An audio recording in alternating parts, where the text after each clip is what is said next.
Good morning, class. I hope you're ready to learn and have fun today. But before that, let's start by inviting God's presence. Kindly stand for our opening prayer. Almighty God, you are the source of life. We thank you for all the blessings you have given to us.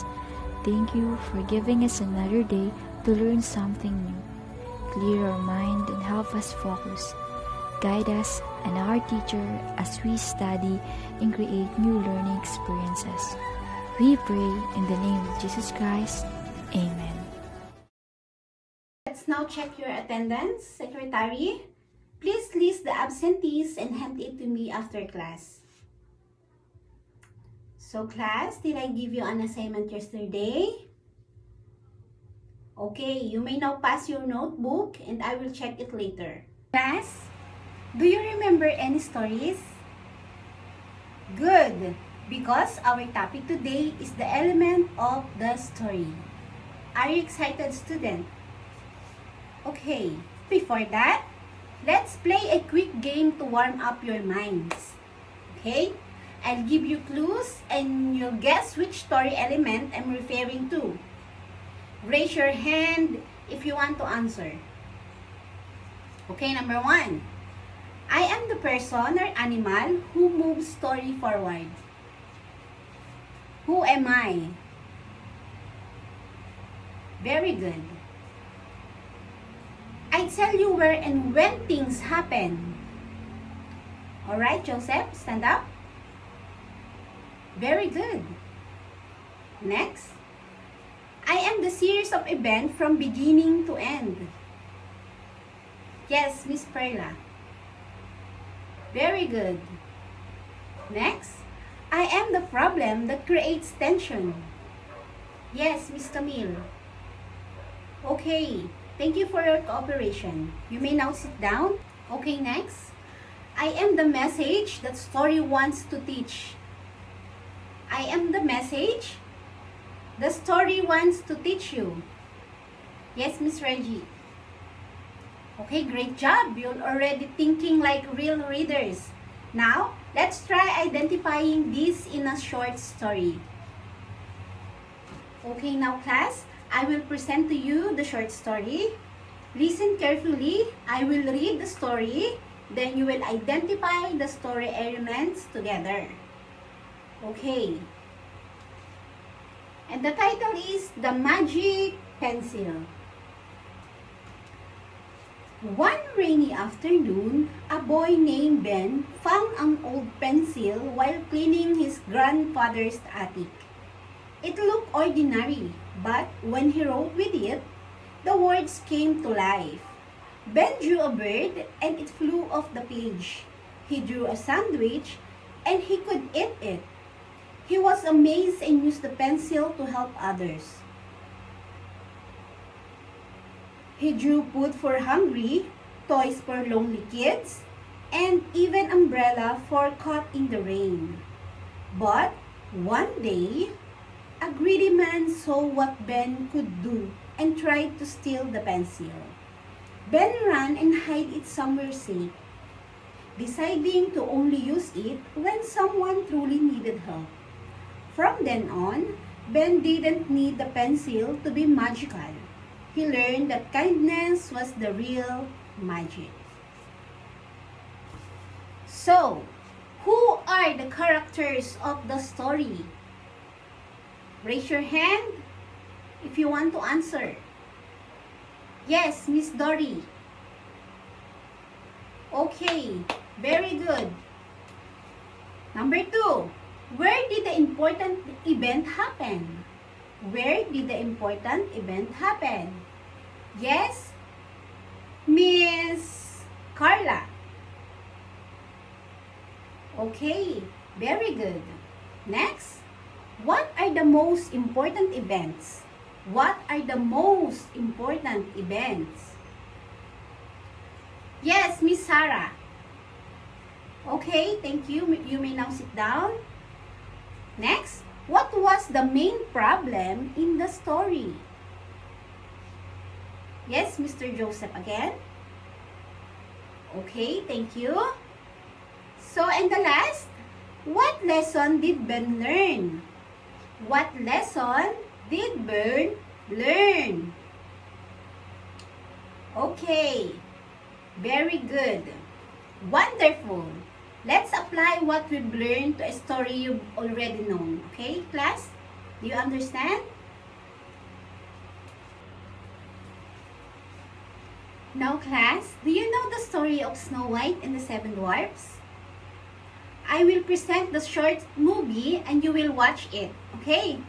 Then, let's see how you will know this story.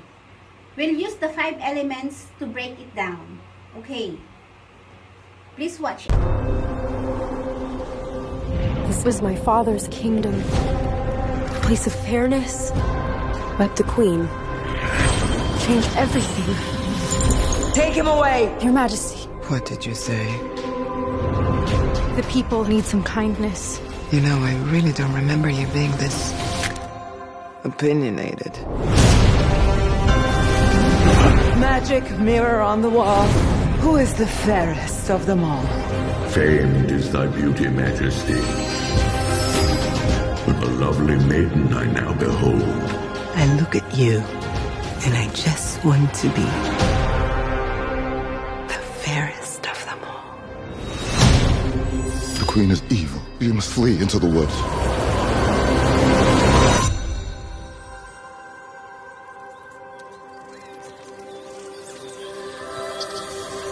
My parents always said this forest was a magical place.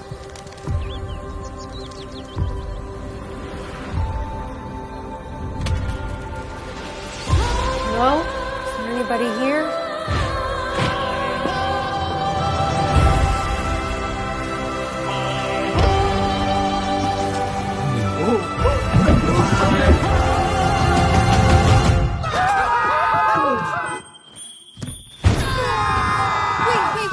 It's a human. What did you think I was? Nothing. Ghost.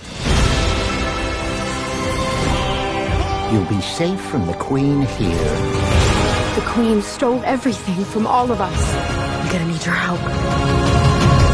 It's time to restore our kingdom. Waiting on a wish, holding out for someday, hoping somehow, some way, there comes a miracle. Find Snow White. I close my eyes, I see the girl I meant to be. This is our kingdom, and now we're here to take it back. You were saying... I'm sorry, my dear. Did I frighten you?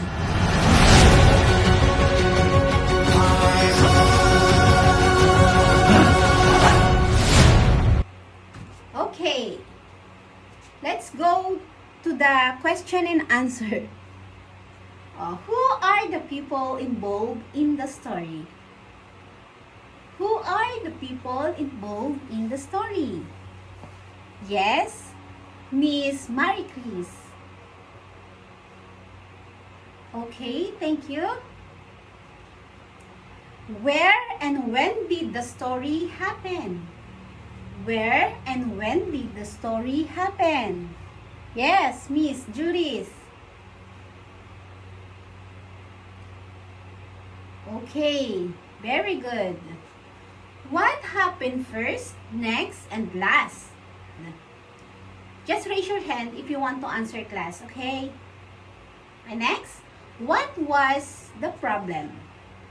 What was the problem? Yes, Mr. Roderick?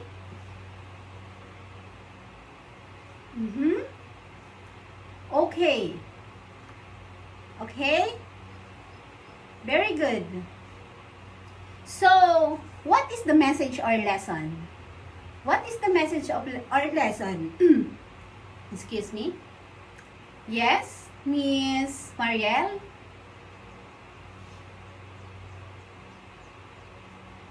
Okay, very good. So, why do you think this character is important? Why do you think this character is important to the event? Yes, Mr. J? Alright. Very good. So, how did Snow White personality influence the story events? You may raise your hand if you want to answer. Yes, Miss Trisha.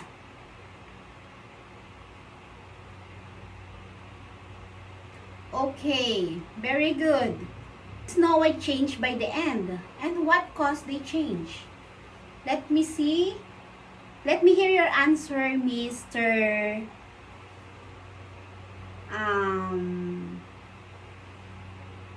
Raven. Listen carefully. You will know the answer.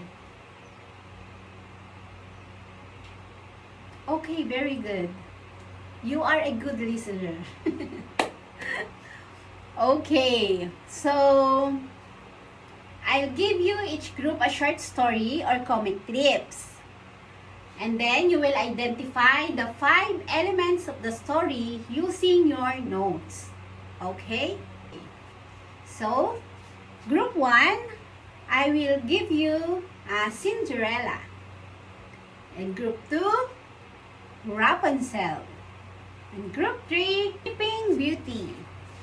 And group 4, I will give you the story of Aladdin.